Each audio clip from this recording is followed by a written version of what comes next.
T-72 tank,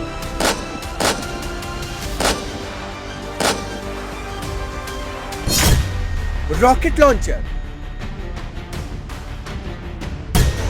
attack helicopter, MMG से गोलीबारी,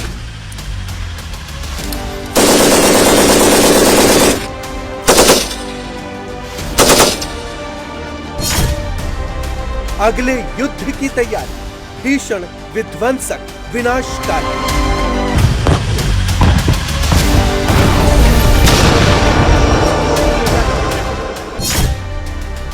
अगले युद्ध में गया पाकिस्तान, नहीं बचेगा नामो निशान।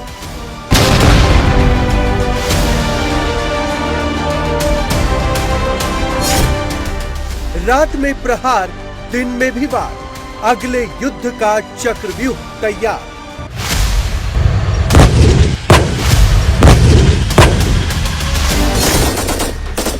दिन हो या रात, भारतीय फौज हर वक्त हर समय दुश्मन को धूल चटाने के लिए तैयार है। 6 और 7 मई की दरमियानी रात भारतीय सेना ने 22 मिनट के अंदर पाकिस्तान के 9 आतंकी ठिकानों को तबाह करके बता दिया कि वो क्या कर सकती है। भारतीय सेना ने 25 मिनट के अंदर वायुसेना के साथ मिलकर ऑपरेशन सिंदूर को अंजाम दिया। पाकिस्तान के 9 आतंकी अड्डों को तबाह कर दिया और दरअसल इसी ऑपरेशन को पूरी तरह से कारगर तरीके से ऑन ग्राउंड करने के लिए भारतीय सेना की एक्सरसाइज बहुत ज्यादा जरूरी है। इसीलिए इस समय भी थार के रेगिस्तान में भारतीय सेना ये एक्सरसाइज कर रही है। इसका मेन मोटो है कि अगर कहीं से भी दिन और रात का ऑपरेशन करना पड़े तो भारतीय सेना के ये टैंक्स, आर्टिलरी गन्स, उसके अलावा उनके हेलीकॉप्टर्स, ड्रोन, सभी सक्षमता के साथ दुश्मन को ध्वस्त कर सके, जैसा ऑपरेशन सिंदूर में किया था। देश के दुश्मनों को मुंहतोड़ जवाब देने के लिए भारतीय सेना साल के 365 दिन और 24x7 रेडी रहती है, जिसका नमूना ये तस्वीर है।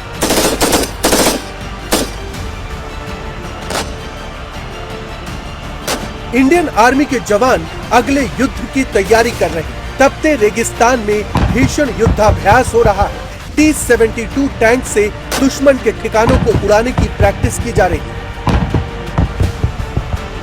इस समय भारतीय सेना के T-72 टैंक इस समय इंटरनेशनल बॉर्डर से लेकर लाइन ऑफ कंट्रोल के अलग अलग जगहों पर डिप्लॉयड है और इसीलिए ये लगातार ये एक्सरसाइज की जा रही है ताकि अगर कहीं से भी एडवर्सरी कोई अटैक करने की कोशिश करता है तो उसको जवाब दिया जा सके। सर, ये जो फायरिंग है इसका एक्सरसाइज के द्वारा क्या मकसद है? इसमें हमारा मुद्दा है कि हमारे टैंक्स और इन्फेंट्री कॉम्बैट व्हीकल्स आपस में मिलाप करके तालमेल के साथ दुश्मन पे प्रभावी कार्रवाई कर सकें, उसका अभ्यास करना। इस समय आप देखें तो T-72 टैंक्स, उसके अलावा BMPs एक साथ आगे फायर कर रहा है और इंटीग्रेटेड फायरिंग का मकसद भी यही है। सबसे पहले हेलीकॉप्टर ने रेकी की, उसके बाद उस जगह पर ड्रोन भेजे गए, चेक किया गया, आर्टिलरी के गोले आगे दागे गए और फिर उसके बाद अब ये मूवमेंट है टैंक्स और BMPs का और इसी के जरिए दुश्मन के पूरे एरिया को ध्वस्त करने की ये भारतीय सेना की तैयारी है जो कि इस समय अभ्यास में की जा रही है। 130 mm और 105 mm की आर्टिलरी गरज रही है। भारतीय सेना की इस आर्टिलरी गन को गॉड ऑफ वॉर कहा जाता है। दुश्मन कोई भी हरकत न कर पाए, इसलिए इस पूरी एक्सरसाइज को ड्रोन से लगातार मॉनिटर किया जा रहा है। गॉड ऑफ वॉर कही जाने वाली भारतीय सेना की आर्टिलरी इस पूरे ऑपरेशंस और एक्सरसाइज में एक अहम हिस्सा है। इंटीग्रेटेड फायरिंग में इस बात का ध्यान रखा जाता है और इसीलिए मॉनिटर करने के लिए यहां पर ड्रोन के जरिए या फिर कमांड कंट्रोल सेंटर के जरिए इसे मॉनिटर करते हैं और यही वजह है कि ये देखिए 130 mm और उसके अलावा 105 mm के गोले इस समय लगातार उस एरिया में जहां पर ये बताया गया कि दुश्मन है वहां पर दागे जा रहे हैं। ठीक सामने धुआं उठता हुआ दिखाई दे रहा है। 130 mm जो कि हाल ही के दिनों में इसे और मॉडिफाई इक्विप्ड किया गया है। ये करीबन 27 किलोमीटर इफेक्टिव इसकी रेंज है। उसके अलावा 105 mm जिसकी इफेक्टिव रेंज करीबन 17.5 किलोमीटर है और ये चारों तरफ एक साथ बॉम्बिंग की जा रही है ताकि जो दुश्मन का ठिकाना है पूरे एरिया को ध्वस्त किया जाए। और यही वजह है कि ऑपरेशन सिंदूर के समय में भी भारतीय सेना की आर्टिलरी ने पाकिस्तान को ना ही केवल चुप करवाया बल्कि भागने पर मजबूर कर दिया। इसीलिए army chief general Upendra Dwivedi ने भी इस बात को कहा था कि जैसे ही भारतीय सेना की गॉड ऑफ वॉर कही जाने वाली आर्टिलरी का गोला गिरने लगा पाकिस्तान पर, उसके तुरंत बाद ही उन्होंने बोलना शुरू किया कि पोस्ट छोड़ो मुजफ्फराबाद भागो। और इसीलिए इस रेगिस्तान की इस धरती पर जहां इस समय भारतीय सेना एक्सरसाइज कर रही है, हम दिखाने के लिए यहां पर पहुंचे हैं। इसे मॉनिटर करने के लिए ड्रोन से 24/7 इसे मॉनिटर किया जा रहा है। कमांड कंट्रोल सेंटर सेटअप किया गया है जहां से इसकी निगरानी की जा रही है। ठीक ऊपर सारे हाईली इक्विप्ड इक्विपमेंट्स हैं। जिस तरह से आप दिन की रोशनी में देख सकते हैं, ठीक उसी तरीके से रात के अंधेरे में भी आप देख सकते हैं।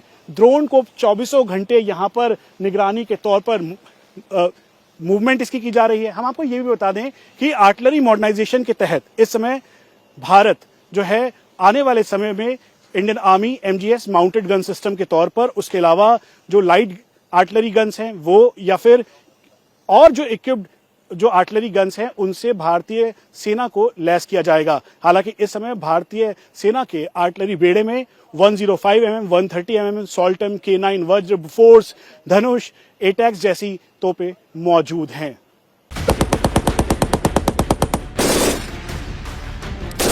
भारतीय सेना के जवान मेड इन इंडिया MMG से फायरिंग कर रहे हैं। MMG से 1 मिनट के अंदर 600 से 800 राउंड फायरिंग की जा सकती है। इसकी रेंज 1800 मीटर तक है।